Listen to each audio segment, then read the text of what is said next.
Police प्रशासनाने अमरावती शहराची वाहतूक व्यवस्था आणि वाढत्या गुन्हेगारीवर नियंत्रण मिळवण्यासाठी काही महत्त्वपूर्ण पावले उचलली आहेत।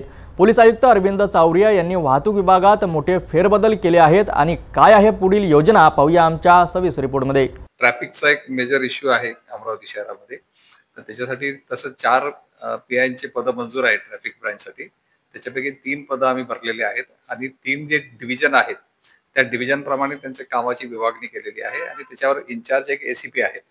तर आता हे वरिष्ठ अधिकारी या ठिकाणी नेमल्यामुळे त्या ट्रॅफिकच्या नियोजनामध्ये आणि त्याच्या अंमलबजावणीमध्ये चांगली सुधारणा होईल अशी अपेक्षा आहे। आपण युनिट 1 युनिट 2 जे क्राइम मध्ये वेगळे अधिकारी 2 नेमलेले, याचा सुद्धा काय प्रभाव पडणार शहरामध्ये? गाडगेनगर मध्ये चेंज केलं, अजून जे चेंजेस केलेले आहेत युनिट्सचं तर असं आहे की जे आयुक्तालय असते, आयुक्तालयाची सिस्टीम अशी असते की प्रत्येक झोनसाठी क्राइमचा एक युनिट असतं। त्याप्रमाणे इथे क्राइमचे आपले दोन झोन आहे, त्याप्रमाणे क्राइमचे 2 युनिट आहे आणि त्यांनाही त्यांचं कामाचं विभाजन आणि हे सगळं हे करून दिलेलं आहे, जेणेकरून त्यांच्यामध्ये एक हेल्दी कॉम्पिटिशन पण राहील आणि चांगलं काम त्यांच्याकडून होईल।